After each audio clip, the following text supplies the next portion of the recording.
Please be patient with me today. I'm feeling a little rusty. I feel like it's been a while since I've been in front of the camera, but I have so much to show you today.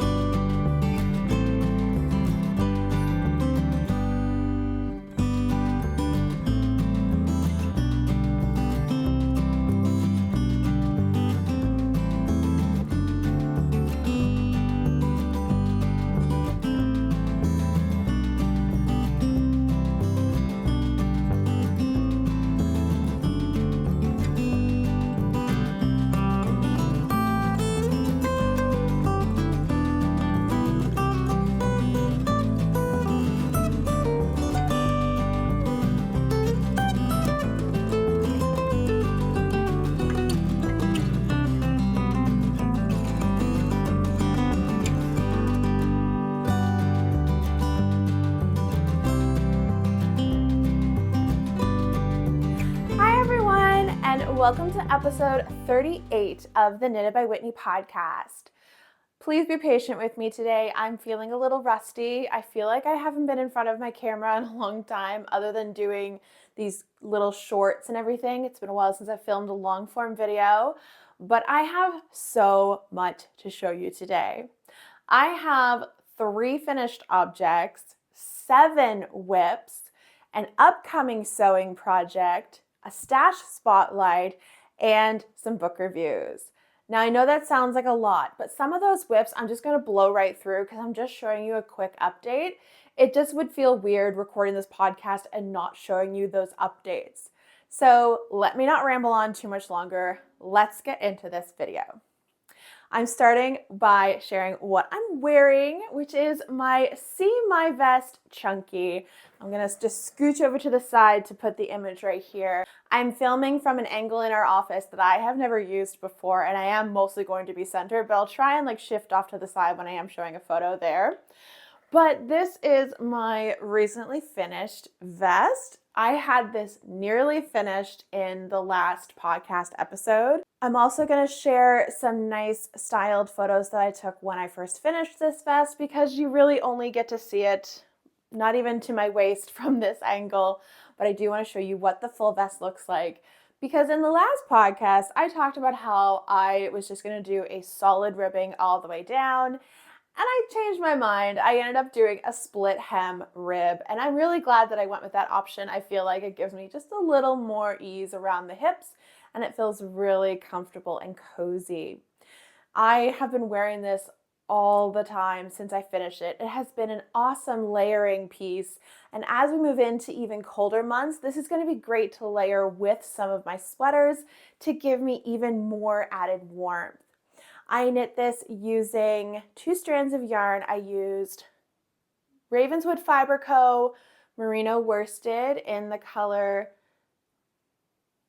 Fading Glow on the Grass, Evening's Glow on the Grass, and a strand of Bumblebee Acres Fiber Farm, their Spun Sugar Surrey in the color Spell on You. They turned out so beautiful together. I feel like this gave me a really beautiful mottled color. There's no color pooling at all. There is just this beautiful blend of brown and orange and burgundy, and it just pulls in so many of my favorite fall colors, and it's just so squishy and warm. I love it so much. So I talked a lot about this in my last podcast episode, so I'm not going to spend too much time talking about it today. So if you need any more information on it, I have included that in my last episode. So let's move on to my next finished object, which I have to give a disclaimer. I have to wait and see if Madison will have posted photos before this video comes out or not. So if she has posted photos before my video comes out, the next photo you will see will be in color. If she has not posted photos, this photo is going to be in black and white, and that is because I did a sample knit for Madison of Florange Apparel for her currently available Welcome to the Black Parade collection. Now, I'm not quite sure if this video will get out in time before that collection closes. It closes on the 15th of November. So if you're watching this before the 15th of November, that collection is still open. Madison is a Canadian dyer. However, she does ship internationally, and she has some bases that are available to ship to the US without incurring extra tariffs. So if you are in the US and you were worried about that, check her out. Some of her bases are available to ship to the US and don't incur any tariffs. So what did I make, you're wondering? I knit the emotional support chicken for Madison. This is my third emotional support chicken, but this one has to be the most fun version that I have ever knit because this one was using so many colors. I did the tail portion, each side of the tail, in 3 different colors. So there are 6 colors on the tail alone. And then I mixed those colors along with the other portions of the body of the chicken that has different stripe elements, and of course the beak and the comb and the wattle, because Madison sent me a mini skein set and a whole skein of black yarn. So the body of the chicken is in black, and all those different colored elements are using her neon sock set.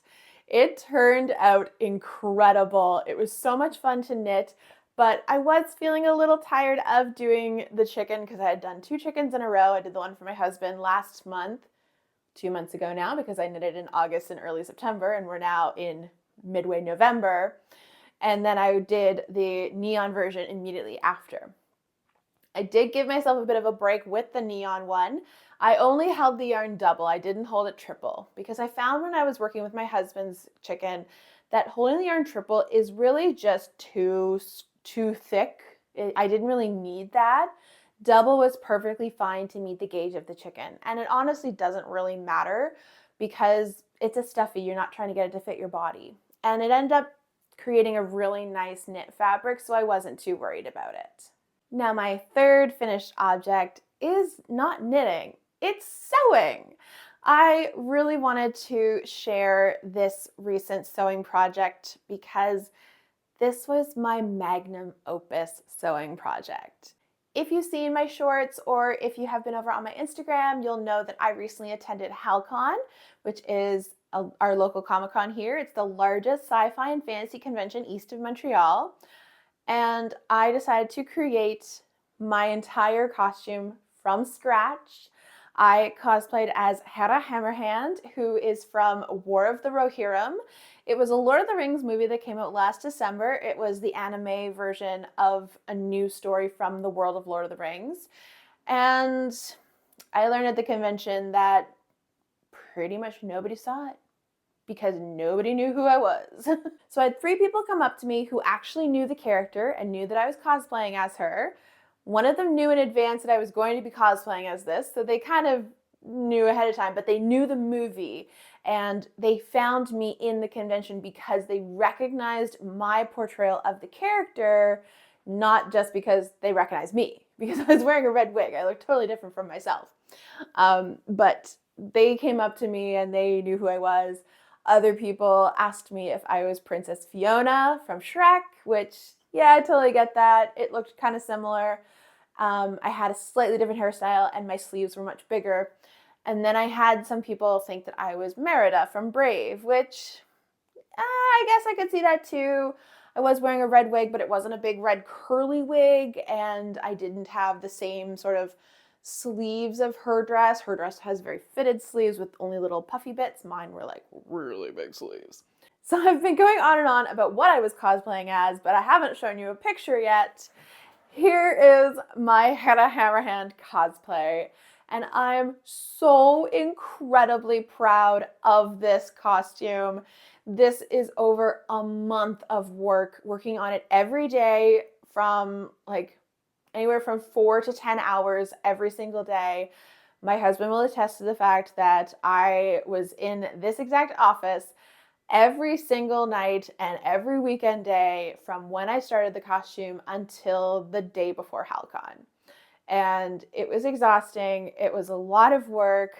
Not only was this a project that made me feel incredibly proud about my sewing skills, which have definitely improved, But it also just made me feel really proud about the fact that whenever things came up and I had to shift my focus or I had to come up with a different option, it didn't faze me like it would have last year. I remember working on my Howl jacket last year and just having a meltdown when I was struggling to get that diamond jacquard fabric to work out. And I really did not think that that project was going to get finished. And I ended up getting it finished, but by the skin of my teeth, my Hera cosplay, I felt much more relaxed. I felt very competent. I felt very patient. I felt very confident in my skills. When I did have pretty massive error early on, I cut my fabric for the dress portion 1.5 feet too short because I had forgotten about an extra piece that I had to add to the pattern. I was gutted because I tried this on and I'm thinking, it feels really short. And then I tried it on and I looked in the mirror and oh my goodness, it's ending at like halfway down my shins and it's supposed to be hitting the floor. What has gone wrong? It turns out I had forgotten to add that whole extra chunk to the bottom of the dress pattern and I made such a monumental cutting error. There was no coming back from it either because I, first of all, did not have enough fabric left, but also a seam across that bottom section would have just looked so bad. So I ended up having to go to the local fabric store and just get whatever dark green material was available. And it was not the beautiful linen that I had purchased for this pattern.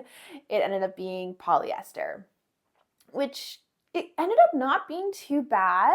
It was really easy to sew with, and I had chosen linen originally because I know linen is very easy to sew with, and I've made a couple of projects with it. I felt very comfortable with it as a material. This polyester satin really wasn't that bad either. It was super easy to cut, and it was really easy to sew. My only problem with it is that it frays like crazy as soon as you cut into it. So I ended up needing to bind all of the edges in bias tape. And I kid you not, I used almost 21 meters of bias tape. I bound every single seam on that dress, including those big sleeves. And those sleeves, the circumference of them is almost 5 meters per sleeve. And I had to sew the edges of those sleeves 3 times, once for the bias binding and then twice for the gold trim that I put on because it was just wide enough that it needed a seam on each edge. I'm talking all about this and I have the project sitting right next to me and I intended to hold it up to show you some of those details. Oh my goodness, my brain is not with me today. It is 2 days after the convention and I'm still exhausted. I'm still struggling to pick myself back up after the convention. 3 days was definitely far too long. We learned the hard way that that's just too much for us. And I'm still really tired. My feet are still in a lot of pain from standing up so much on the weekend, especially on Sunday. But this is my dress. It's all folded up, but I wanted to show you. It's going to be clanking, so I do apologize about that because that's the neckline. But this is the gold trim on the edge of my sleeves. And this is how proud I am of my seams. I'm going to show you the inside of my garment because my seams are so beautiful. But it's clanking around because I hand stitched these metal pieces onto the neckline of this dress in order to mimic the neckline of the inspiration photos from the movie. And these are all belts that I bought online. So the square pieces come from one type of belt, and I bought 3 of those in order to get the whole neck area covered. And then these diamond pieces were from a different belt, and I used the biggest one as the center front piece, and these slightly smaller ones for the shoulder pieces, just to sort of cover up those spaces in between the sections of the square pieces that I used. But I even hand stitched those with some gold embroidery thread. I put so much effort into this piece, you have no idea. On the sleeves, I'm going to unfold it a little bit here. This is the upper portion of the sleeve where I took that same gold trim and I just kind of folded it in half and sewed it down because the trim on the arm is just a little narrower than the trim on the sleeve cuff. This is all polyester satin. And then I also made the underskirt, which is just the same self-draft pattern that I followed for my floral skirt that I've shown before, and the pink linen 2-tier skirt that I made back in May during Me Made May. So this is just a basic white linen skirt, but I am particularly proud of how tidy, it's a little dirty from being on the ground, but how tidy my hem is on this. I don't know if it's coming across well or not, but I did a really clean hem on this skirt and I was very proud of that. And I also made a belt. It's a corset belt. I think you get it all. Yeah, I can get it all in. I free-handed the design on the front of this. It's coming across a little weird because I do have an overhead light on. It's just so gloomy today. I had to get as much lighting as I could. So I have some lighting coming in from this window, some lighting from the window behind me, but I did need that overhead light. So sorry if things look a little funky. But I free-handed this design. This I was really proud of. This is probably my favorite piece of the costume, and that's because I not only took a pattern from a free source. I do not recommend this pattern. It is the Adonis corset belt by Mood Society. So it's a free pattern from Mood Fabrics. I don't recommend it because it is not, the measurements of it do not match their sizing chart. I, like another person who left a review on Threadloop, had to add a whole extra set of panels in order to get it to fit like the photo looks. So it is definitely not sized accurately, and I have learned that that's kind of a pattern of Mood Society patterns. That's a trend of Mood Society patterns. But I'm really happy with how I was able to modify this to not only match the character, because I did have to create that little point at the bottom, but I did add those extra bits on the edge to make it fit well. But I just think this is some of my cleanest sewing that I have ever done. I don't think it's coming across really well, but every single one of my seams is pristine. Like, even just looking at the tip of this belt, I just think it's so clean, it's so tidy. My sewing machine and I got along so well. I didn't have a single broken needle, not even a bent needle. We just got on so well with this project, and I'm so happy with it. It's sitting right behind me. It's just a basic machine. It's definitely not a very good machine. I have bobbin issues a lot with it. I just don't know if I'm at the point where I want to invest in a better sewing machine yet. So we're getting along real well right now. I'm really proud of how well we worked together on this project. But I'm just so happy with how I was able to really create my vision for this corset belt. I also added on this rope, this braided rope section, which I used a little bit of one of the belts. The belt that had the diamond pieces had a couple of these, like, I don't know, kind of narrow rectangular sections. I used 2 of them to cover the edges of the rope. And I was able to use every piece of those belts, so that really made me happy. I did have to tie 2 together to get the length of cord I needed for the corset, but I still think it turned out really, really well. I'm really happy with this. And after I finished all of the pieces of my costume, I realized I usually take a little bag with me at HalCon in order to have my phone, my wallet, my lip balm, and I usually bring a knitting project. Spoiler for what we're going to talk about later on. And I realized I want to make sure that my bag looks good with my costume. So literally the night before HalCon, the very last thing that I did was I sewed a bag that matched my costume.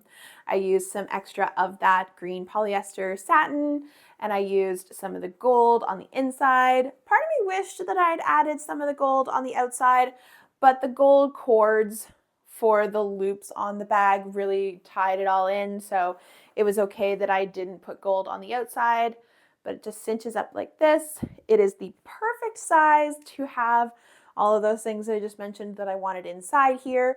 I also did take a little fan to keep me cool when I was waiting in some of the lines. I really wish I had been able to get one of those battery operated fans in time, but I totally forgot. And the strap was long enough that it could fit over my giant sleeve and sit on my shoulder, which was really handy for when I was walking around the convention, because those metal pieces on the neckline really held those edges of the rope in place so that my bag did not leave my shoulder. So that is the end of my finished objects and my magnum opus sewing project. Not off to a great start with trying to keep things from getting too long in the tooth for this video. But we're now on to some whips, and I can bash through some of these pretty quickly. The first one I want to talk about is my Care Sweater by Rebecca Clow of the Creabea. This is what it looks like lately. So I have been able to make a little bit of progress on the body. That's really only about an inch of the white. It hasn't come up in the knitting too often.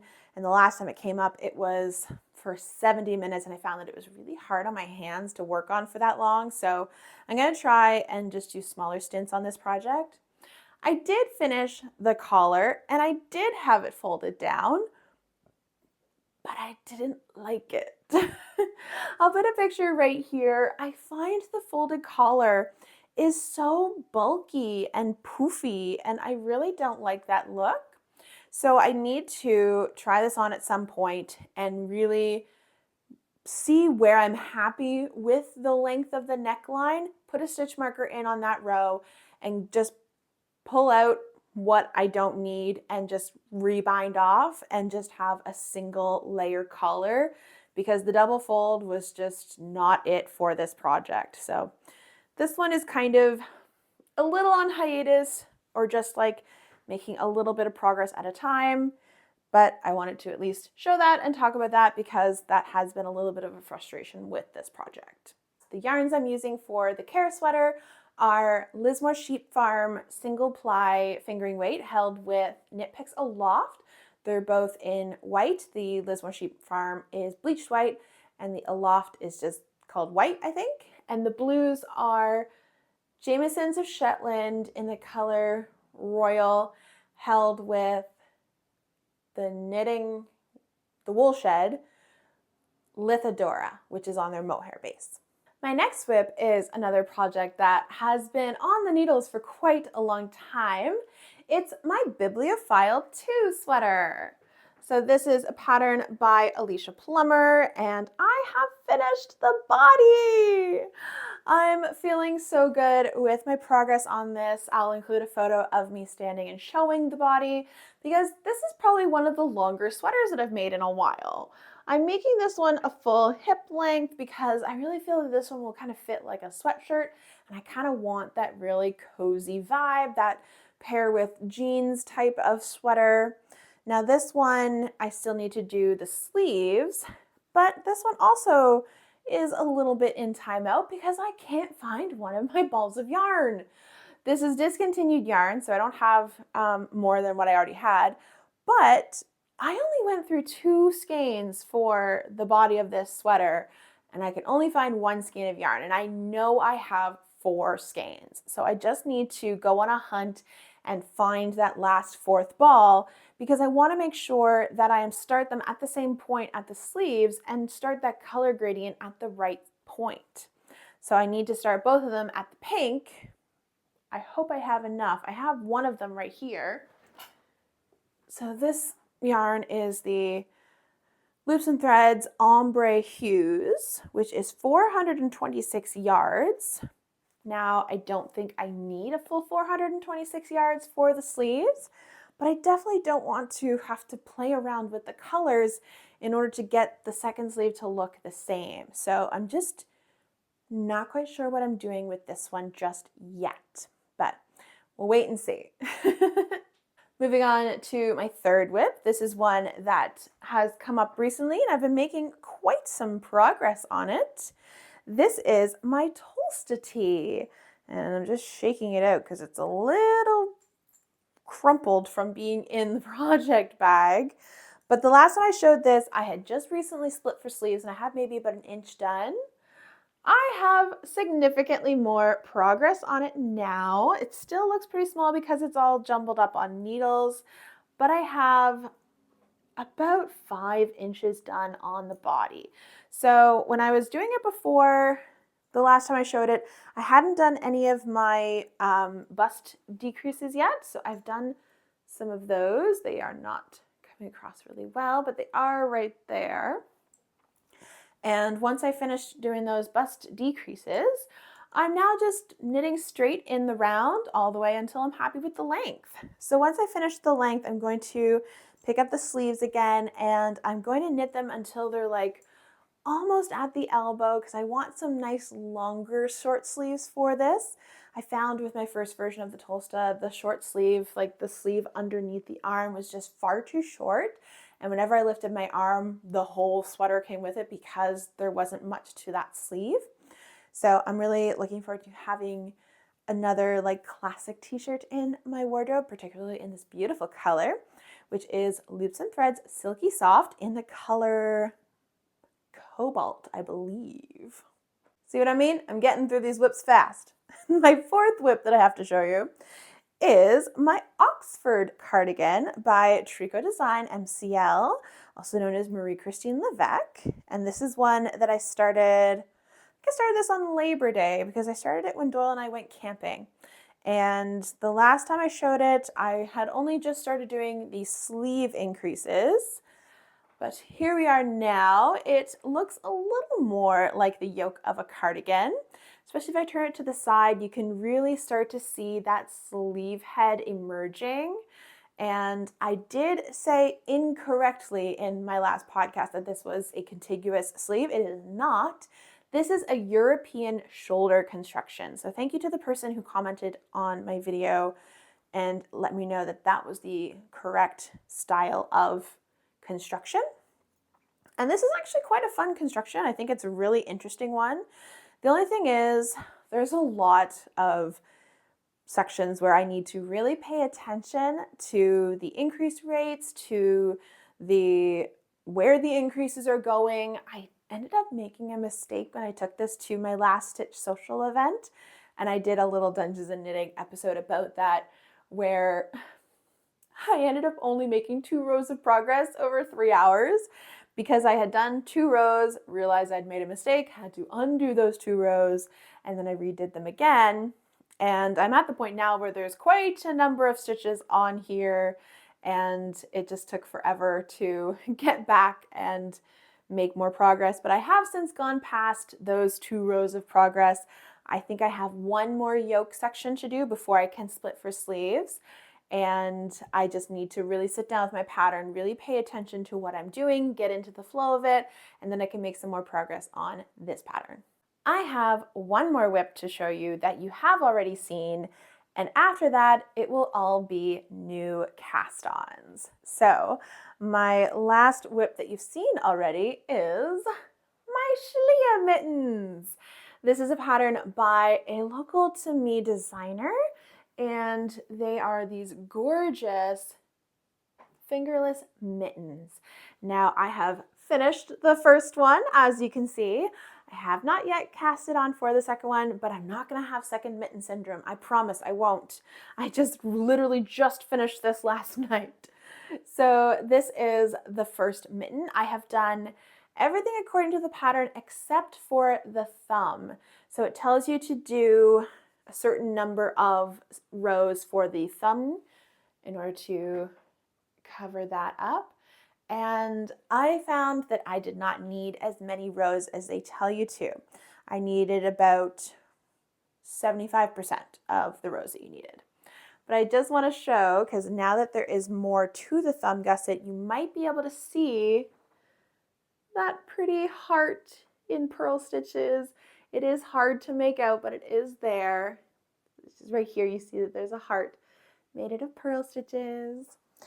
The yarn for this is Farmer's Daughter Fibers. I forget the name of it, but the color is Pakuni. And I got this when I went to Starlight Knitting Society in Portland, Oregon back in 2019. So this is some pretty old stash yarn that I have. And I'm really loving it. It feels really durable. It feels like it's going to be a really hardy fabric for mittens, which will get a lot of friction and wear and tear and just action, I guess. I do want to do one thing to this before I will consider it done, but I might wait until I get the other mitten done as well. And that's that I want to add just a little bit of elastic around the edge of the mitten top. I have short fingers, hence why I needed to change the number of rows for the thumb. And you can see that most of the time you don't even see my pinky because it's covered by the mitten, which is fine because I want these mittens to keep my hands nice and warm. But I also find that they're a little gapey, so I want to just put in a little bit of elastic. I did just do a basic bind off in pattern, but I just found that I should have done it a little tighter so that these stay closed a bit more. So I'm just going to add some elastic that will just sort of like cinch it in and keep my fingers nice and cozy, kind of like I've kind of smushed it together now, but it'll still be movable enough for my hands to get in and out and everything like that. So I do want to add that little bit of elastic, and I do want to cast on the second one, but I'm really happy with how these have turned out. And it's getting really cold, so I would like to have these sooner rather than later because I can really use them. So now I'll get into why I did not start that second mitten right away. And that's because last night Doyle and I were just still feeling exhausted from the convention. So we just put on Schitt's Creek. We're rewatching it again. It just feels like a nice fall show. And I just wanted some simple in the round knitting. I had started something maybe Wednesday or Thursday last week, right before the convention. And I had intended to bring this to HalCon, but I decided not to at the last minute and cast it on something different. But you're never going to believe it. I've started a sock. If you've been with me for a while, you know socks are not my thing. But I feel like I've never given socks a proper crack. And the ones that I've made have all been too big. So I knit 2 pairs for my husband, one as a secret birthday gift one time, and the socks were kind of loose, but the foot was too short, so it really didn't fit him very nicely. Then I made him a pair of slipper socks for Christmas, which also ended up being humongous. And then back in the winter, I want to say, earlier this year, I think it was, I was trying to knit myself a pair of DK weight socks. And I thought they were going to fit me because I went off of the measurements in the pattern for my size foot. I measured my foot and it ended up being far too big for me, but it fit my husband perfectly. So I've just been thinking to myself, okay, first of all, maybe I should really try it with actual sock weight yarn, not with DK weight, because that can change things. And also, why don't I just go with the standard number of stitches that the people in my life who are sock knitters knit? So my friend Robin is the person that I think of as the sock knitter in my group. She knits a lot of socks, and her mother-in-law also knits a lot of socks. So I asked her, I was like, how many stitches do you cast on for a sock? Knowing that she knits a cuff down fingering weight sock on really tiny needles. And she said that she casts on 64 stitches. And she double checked with her mother-in-law, and her mother-in-law also uses 64 stitches. So I thought, I'm just going to give it a go with 64 stitches because I don't like loose socks. That's what's been bothering me about the ones that I've tried to make. I want ones that will actually fit my foot nicely. So I have started a cuff down 64 stitch sock. and this is using some really special yarn. This is one that I think I'm catching it okay with the light. If you were here for my last podcast episode, I shared my Red Dwarf Fiber Studios Akatar yarns that I'm using for a Relax Tee by Amy Scher. And this is from that same collection, but this is not Tamlin or Lucian. This is Moore's colorway. And I will put a photo of the two skeins on the screen because this is the main color, which is To Hell with a Reputation. And the contrasting color that came with it, the tonal that was Moore's tonal, is this beautiful yellow gold called You're Free. Now, I absolutely love Moore. She's my favorite character in the whole series, other than like the main characters of Hera and Hues, but Moore has always been my favorite because I love strong, independent female characters. I wonder why, but I've always loved that Moore was the one that came and rescued Hera from the Spring Court. And I love how she helped Hera come down from her panic attack by just repeating to her, "You're free. It's okay. You're free." And she wasn't saying, "You're safe." It wasn't, "I've got you." It was, "You're free," which is what Hera needed to hear. So I've always loved Moore. She's one of my favorite characters. And I wanted to buy some of her color from that collection just because it was Moore and I wanted more. But I never really knew what to do with those two skeins. I originally thought that I would do maybe a hat or something, but I just never casted it on. And so after I tried to do the DK weight socks and it didn't really work out, I thought to myself, well, that's a sock yarn and I don't really know what to do with it because it is a really variegated color. It's going to come out quite stripy and maybe a bit pooly. So I thought, do I really want that on something that I would wear, like a scarf or a hat or something? I thought, maybe I should use that for socks because I would be really inspired to use the color because I really love the color and the inspiration behind it's very important to me. And I think it really blends nicely those two colors together. So I thought I could do the body of the sock with the variegated color and then use the tonal for the heels and the toes. And I thought, you know what? I should try the cuff down version because that's what everyone recommends. The reason I haven't done it before now is because I have this really deep-seated fear of yarn chicken when it comes to a sock and having to do a different color for the toe of the second sock. And I can't stand mismatched socks. I have never liked mismatched socks. It's something that has always bothered me. However, I do have two pairs in my wardrobe. I have two that were gifted to me by a friend of ours, and I love them because she gave them to us, and I do wear them because they're all cats, and I try not to think of them as mismatched socks in my head when I put them on, but it's something that I really love things that match. I've always been a matchy-matchy person. So I thought, I know I have plenty of this yarn if I use the different color for the heels and the toes. Even if I didn't use the color for the heels and the toes, I'm sure I would have plenty because I don't have very large feet. I have maybe like 8.5 size feet. I do have wide feet, but they're really not significantly wide. So I don't expect to run out of yarn. So I feel more comfortable tackling a cuff down with all that in mind. So I'm trying it out for the first time. I had one row done on this last night when I picked it up when we started watching Schitt's Creek. I now have the 1.5-inch ribbed cuff and then maybe, I want to say potentially an inch, but maybe just 3/4 of an inch on the stockinette body. So that's what I'm choosing to do.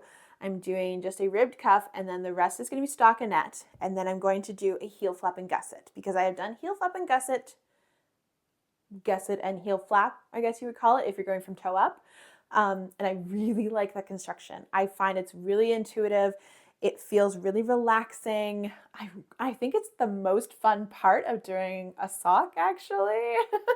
Might make me sound crazy, but I really loved doing it on those black and blue socks that I made before. So I thought I'm going to try it with this one and I'm going to see how I like that. I am using teeny weeny needles. These are the smallest needles that I have in my collection. They are 2.75 millimeters, US 2s. I am not loving that they are wood because it's not the smoothest for this yarn. I do believe I have a pair of Addi Flexi Flips that are the same size as these. I just didn't know where they were when I first casted these on. So I am going to try and find those in my cupboard and hopefully switch this out from the magic loop that I'm doing onto the Addi Flexi Flips. I will say I don't mind magic loop. I really don't find it that challenging or off-putting. I used to years ago. Years ago, it used to bother me so much. And I've done it a bit more the more experience I've gotten as a knitter. And honestly, it's really not that bad. I just need to remind myself to like really pull things tight when I go from one side to the other in order to close up that gap. Because I'll show you here. I don't think I have any laddering down this area of the sock. And honestly, I don't care if I do because it's a sock going on my foot. I'm not feeling particularly precious about these. So I'm just feeling like this is a project that's giving me a little bit of joy. Maybe it's because I just really needed to shut my brain off. Well, my brain was already toast because of the convention, but I just needed something really easy, really simple. And for whatever reason, this scratched the itch last night, and I worked on it a little bit more this morning, so this might be my small circumference knitting for a little while. Who knows? So that's what I casted on but didn't take to HalCon. If you have seen my short that I posted earlier this week, you already know what I took to HalCon as my small circumference knitting. And that's another Pearl Soho classic ribbed hat. I just can't get away from this pattern. I love it so much. And this is some more special yarn. I'm realizing now that this overhead light is definitely casting a more yellow glow on the yarns. So if anything doesn't look the way that it's supposed to, I'll include photos right here. But this is the start of the classic ribbed hat. Like I mentioned in my little short that I did earlier, I have about 2.5, maybe 3 inches done on this hat. I have not worked on it since I got home from HalCon. So I'm not even at the end of a row because there's my stitch marker right there.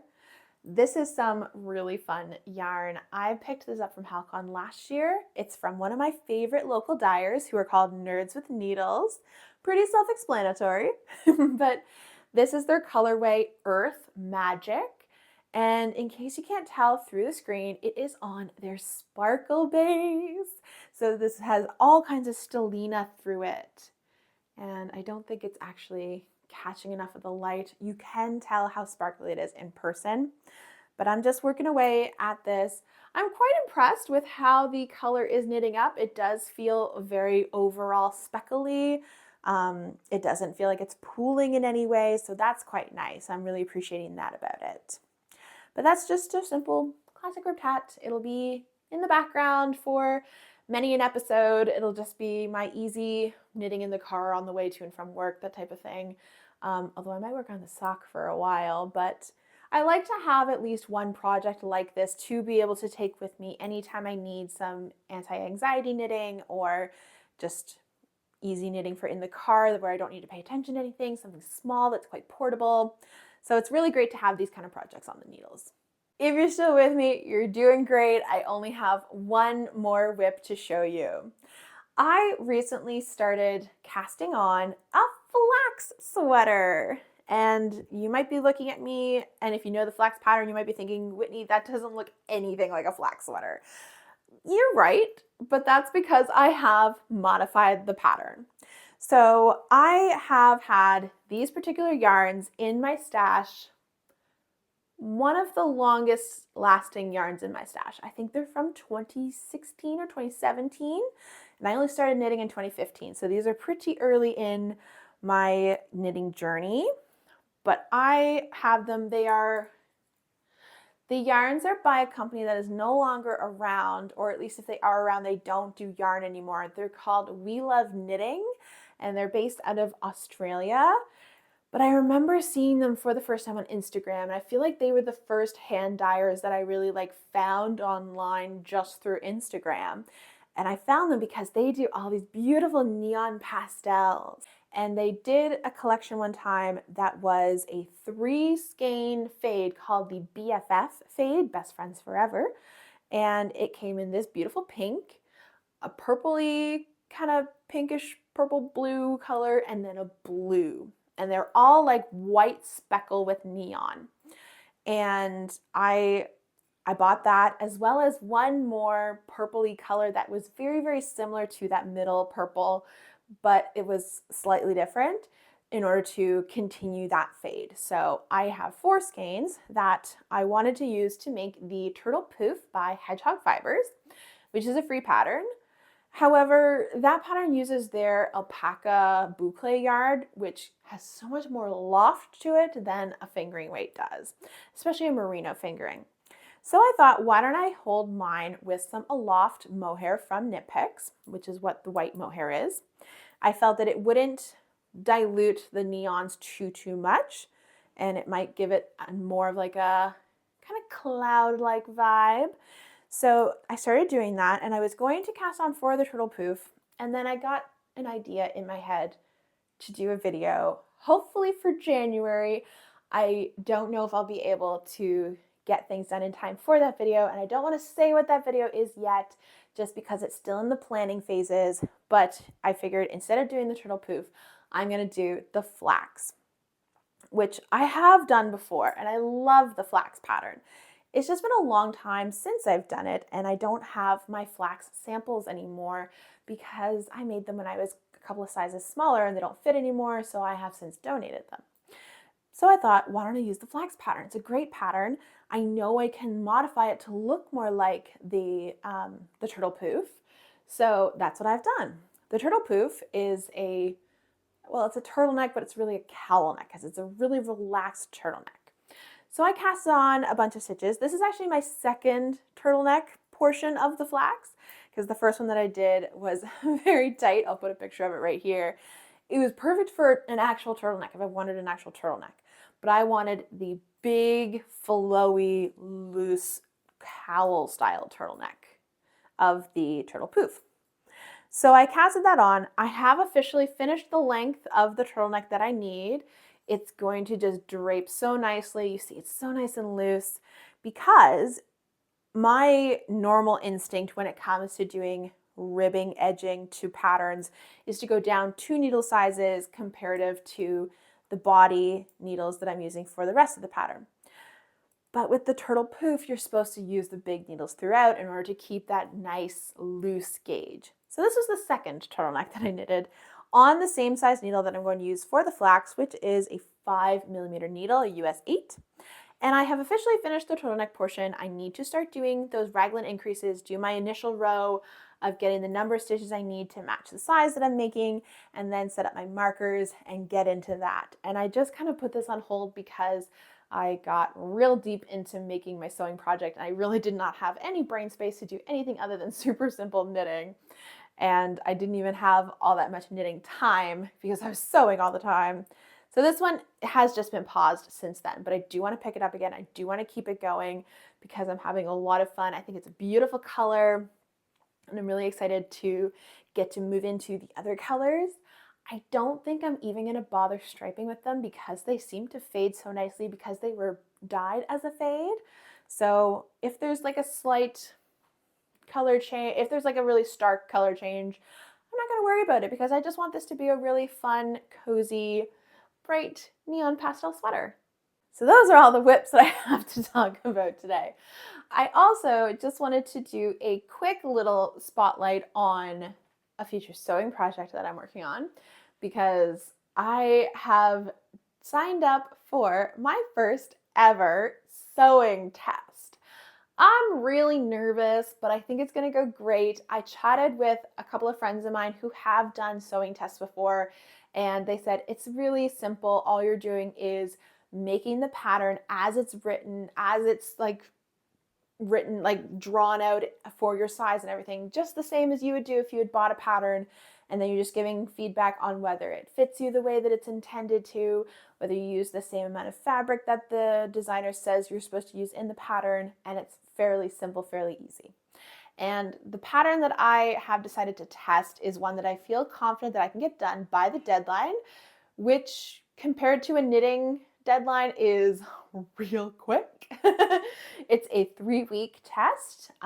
It's due on the 23rd of November, and I'm recording this on the 11th of November, so I need to get started, but I feel like it's something that I could do in an afternoon if I really needed to. So I've already printed out my pattern. I need to just sit down and cut it out and tape it together, which I'm planning to do today. And then some night this week, I will cut out the bodice section and I will do a mock-up of that first, because that's what she recommends in the pattern, is to do a mock-up of the bodice. And if you want to change anything, make any slight changes, and then cut it out of your good fabric, because once you start adding the skirt elements to the dress, you really can't do any more adjustments after that because of how it's constructed. What am I making, you're wondering? I am testing the petal dress by Soft Bodies. This is a relatively newer sewing designer. I don't think they have many patterns to their name yet, and their Instagram is quite new, but it is the sister account to, I think her name is Kaya Sews, I think. If I'm wrong, I'm going to put it on the screen. But I was introduced to her by Tracy Makes, I think is her handle on Instagram. She is a Manitoba-based knitter and sewer, and I have started following her recently. I love her content, but I found out about the sewing test from her because she shared that Soft Bodies was still looking for some of the larger sizes, and I was one of those larger sizes.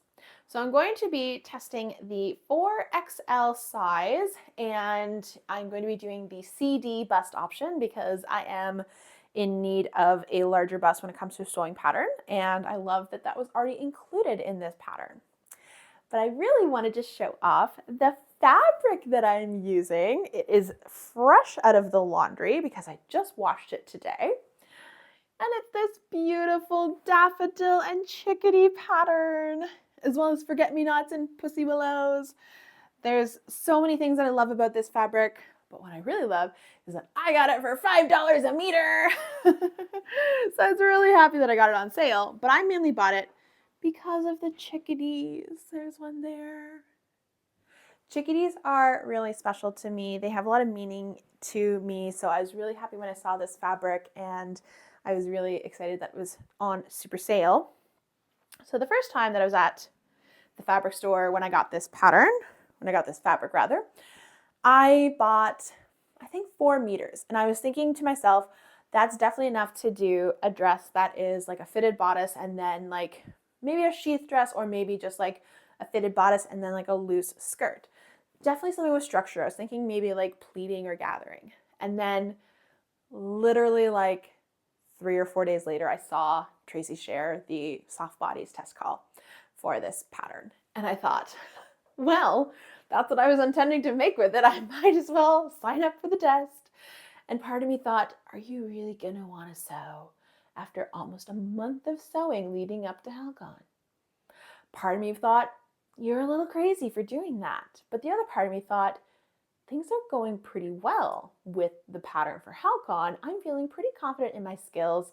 That looks like a pattern that I could probably bash out in a day or a weekend. I'm going to go for it. I feel like I can do it. So I have decided to do it.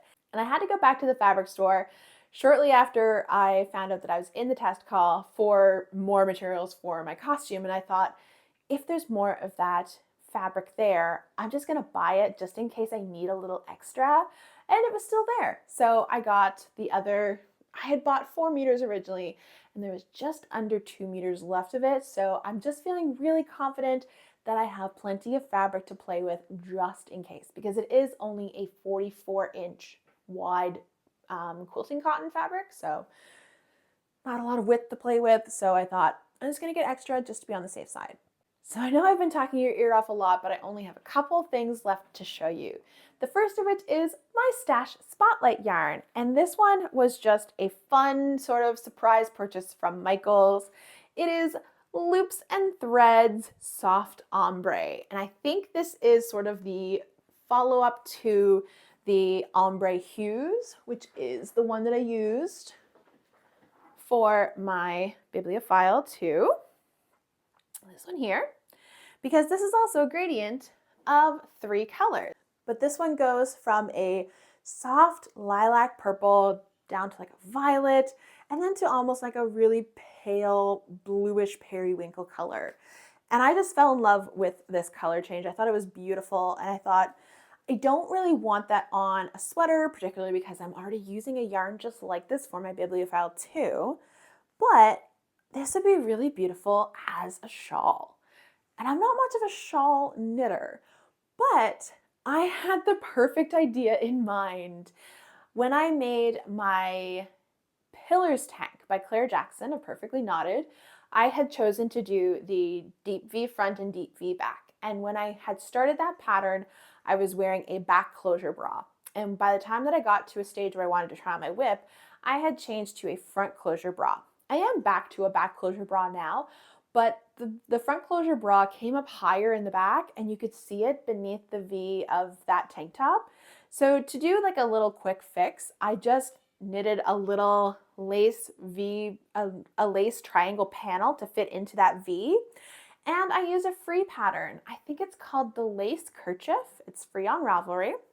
And you start at the base of the V and you really just work upwards. And that one is to do like a little kerchief bandana to go on your head. But I thought that would be the perfect size to fit into the V of the back of that tank top. And then I looked at that pattern again when I purchased this yarn, and there is an instruction in there telling you what to do if you want to make it into a big triangular shawl.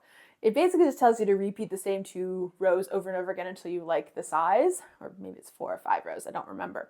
But I thought that's perfect for this pattern because it would be so pretty and it would really, I think it looks beautiful with my coloring and everything, and I just think that would be super, super fun. And I thought I was going to cast this on in the very near future when I bought this. I think I bought this almost 2 months ago now. But I did not get started on it right away because other things came up instead. So I am going to make that at some point. I'm hopeful that I can make it relatively soon. I think it would be a beautiful piece for the spring, especially with the colors and everything. So ideally, I would love to get this done by spring, but you know me, I'm a magpie. I just find whatever I want to make next and I start it. And now the final segment of the podcast, my book reviews. So I have 2 book reviews for you, but the first one is a negative book review. I haven't done one in a while and it feels kind of weird, but I recently picked up a copy of Grimstone. This is by Sophie Lark, and I actually got this as a blind date with a book. And I want to put up a photo of what the front of the packaging said on that book, because I bought this in October from the Moncton Farmers Market, actually. So if you're ever in Moncton, New Brunswick, they have a farmers market on Saturdays, and there was a person there that was selling all book-related things. She had stickers, she had bookmarks, she had books that you could see what they were, but her main thing that she had were blind dates with a book, and I love them. I think they're such a fun idea. But this is the first time in a while that I bought one for myself. And based on what the blurb was on the front, it sounded right up my alley. It sounded like exactly what I wanted to read. I was in the mood for something witchy, something spooky, definitely something romantic and sexy, and so I picked up Grimstone, which the premise is that Remy and her younger brother have moved into this decrepit house that they've inherited from their uncle, and they are fixing it up to rent it. But she feels like they're being haunted in this house, that there is a haunting going on. And she's also kind of at odds with the next door neighbor, who of course is the sexy doctor. But everyone in the town thinks there's something up with him because he used to have a wife. And that wife mysteriously died. And everyone in the town thinks that he's responsible. So I thought, that sounds so fun. I'm really on board with that, especially for October. And I am not quite halfway, but almost halfway. I'm 127 pages in. And I DNF'd this book. I left my bookmark in there just to kind of like show you where I was in the book. Also, I forgot my bookmark has chickadees on it. Just reinforcing my love for chickadees. Doyle bought this for me. I love it so much. But yeah, I I DNF'd this book because the writing is terrible. And I'm so sorry to say that, but it's really not for me. Don't you hate when a book is so badly written you don't even like the spicy scenes? That's what's happening with this book. It's just really weirdly written. The pacing is off. The characters are strange. Like, even the way that the characters act is really strange. She's introduced like some side characters, and it's almost just like, are you just throwing these characters in? Like, what's going on? And it really feels like this book just didn't go through the editing process. It just kind of reads like it's a first draft. So I DNF'd because I'm not wanting to spend time reading a book that I'm not really into. And my library holds list is growing and growing. My second book review is one that is kind of early days, but I wanted to share it anyway because I felt really weird about only sharing one negative book review. And my second book that I am currently reading is Worn, A People's History of Clothing by Sophie Thanhauser, I hope I pronounced correctly. This is one that I picked up recently from the library. I'm kind of reading it because I really couldn't get into that other like craft history book that a lot of people are into right now. I think it's called With Her Own Hands. I think it's like the story of like weaving and yarn and whatever. I really couldn't get into that book. I don't know why. I just couldn't get into it. So I thought, you know what? Maybe I'll try that at a different time. I had only borrowed it from the library, so I just like sent it back to the library and I'll get out again when I feel like trying it again.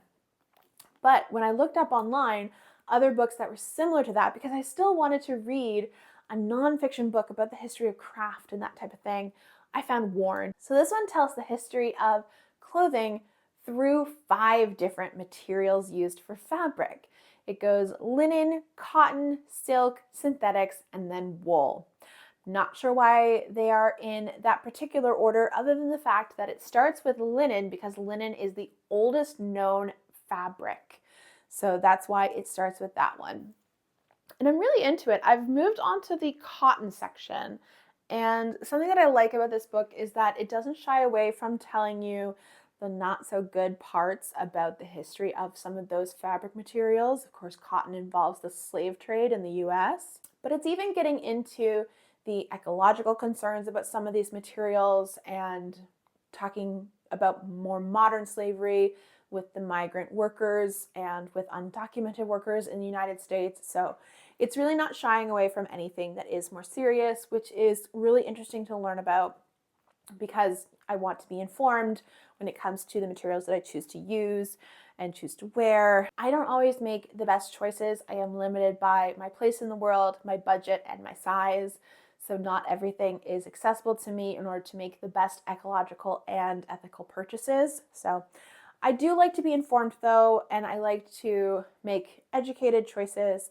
So I am really enjoying that side of this, but it is also really interesting to see how some of these materials came about to be used, and in some cases how they got phased out. So when it was getting to the end of the linen section and moving into the cotton section, it was talking about the Industrial Revolution and about how the rise of industrial clothing manufacturing in the United States really made the switch from linen to cotton because linen was more of a homespun fabric, and that was what people used to make their clothing at home. But with the rise in factories and the mechanization of creating fabric, it became less used because it was cheaper to buy the cotton fabric that was made by these giant industrialized factories. So I'm very early on into the book. Like I said, I've only moved from linen into cotton, so I'm about 60 pages into the book. I know some of these chapters are going to be particularly hard to read, especially I think the synthetic section, because that is a lot of what is available to us to purchase today when it comes to ready-made clothing. And in some cases, fabric as well. Like I mentioned earlier on in my video, when I needed to buy some more fabric for my dress that I made for HalCon, I was forced to purchase polyester satin because that is what was available to me color-wise that matched the vision of my costume that I was trying to create. I didn't like that I had to use polyester. I wanted to use linen, but the linen that I purchased is from Ontario and would not have arrived in time to be able to make the costume for HalCon. So I did have to make that choice. So I know that that section might be particularly hard to read, but I'm also really excited to get to the wool section at the end of the book. And I feel like that's probably going to be a bit more of an uplifting section after the really sad section of the synthetics, because she does talk in the introduction that she is going to discuss some of the garment factory disasters that have taken many lives in different parts of the world. So not quite a super uplifting book. It is a little hard to read, but I think it's a really important book, and I'm really interested in getting further into it and getting more educated about the fabrics that I use in both my making and my wearing in my daily life. Oh, that was a lot. If you're still here at the very end, I really appreciate you sticking it out. If you're new here, thank you so much for joining me. I really appreciate it. And if you're a returning viewer, thank you so much for coming back. It really means a lot to me. While you're here, it would help my channel if you could like this video, subscribe to my channel, and please leave me a comment below. Let's chat about either of my finished objects, either knit or sewn. I have a lot of whips that I showed off today. Let me know what you think about those. Are you a sewist? Do you enjoy the sewing content? It's not going to be in every podcast episode, but I'll sprinkle it here and there as I do some sewing projects if I want to show them off. Let's have a great conversation in the comments. If you would like to support the channel in any way, I include links to both my Ravelry wish list as well as a couple of affiliate links that I have down below in the description box. You could take a look at those, see if you would like to either buy me a pattern off of my wish list or purchase something through my affiliate links, but there's never any pressure to do so. It's only if you would like to. Thank you so much for joining me today. I hope you all take care and happy knitting!